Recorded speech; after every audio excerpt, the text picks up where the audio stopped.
ఈ మధ్యకాలంలో ధర్మారం మాజీ ఎమ్మెల్యే రాయలసీమ లిఫ్ట్ ఇరిగేషన్ గురించి మాట్లాడినాడు. రాయలసీమ ప్రాంతం అన్యాయం అయిపోతుంది, ప్రతి ఒక్కరు కూడా పౌరుషంతో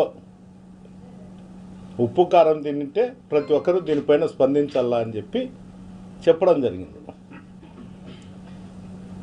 ఎవరన్నా కానీ మొన్న ప్రభాకర్ రెడ్డి చెప్తాడు, పౌరుషం గురించి మాట్లాడినాడు. ఆయన ఈ లిఫ్ట్ ఇరిగేషన్ మీద ధర్మారం ఎమ్మెల్యే ఏదన్నా తప్పుగా మాట్లాడింటే నువ్వు నీ ప్రభుత్వం తరఫున మీ ముఖ్యమంత్రి తరఫున వకీల్తో తీసుకొని మాట్లాడాలి.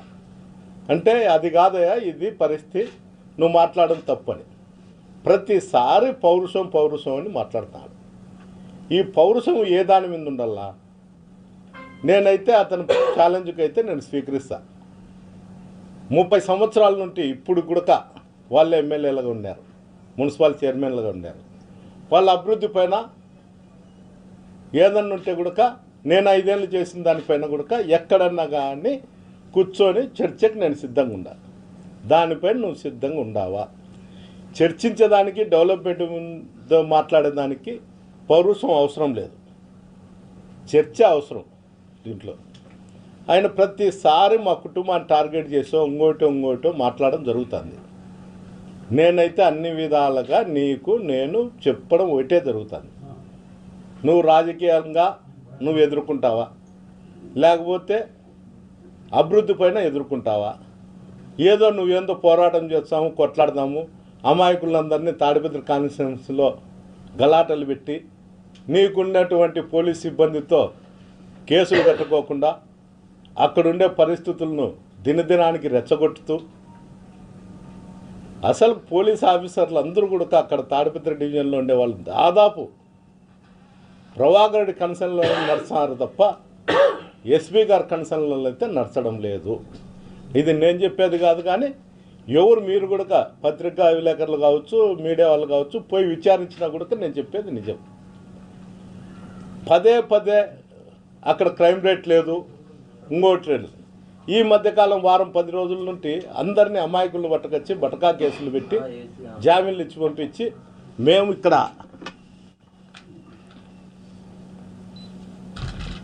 ఇక్కడ మటకాన్ని నిర్మిలి కూకుడు వేళ్లతో తుడిచేస్తున్నామని స్టేట్మెంట్లు ఇచ్చుకుంటూ అన్నీ ఉన్నాయి. బాగానే ఉంది. మీరు అసలైన వ్యక్తులను ఎప్పుడన్నా అరెస్ట్ చేసినారా?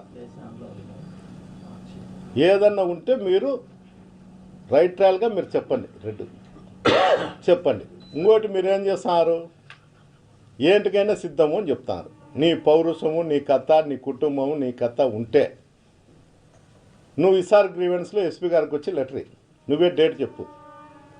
అయ్యా నేను ఎక్స్ఎమ్మెల్యే గారు కొట్లాడబోతున్నాము, ఫలానా సప్తగిరి సర్కిల్లోనో, లేకపోతే టవర్ క్లాక్ కన్నో, లేకపోతే కర్నూలు కొండాడి బుడ్చు కన్నో, కడపలో కోటిరెడ్డి సర్కిల్లోనో కొట్లాడతాము.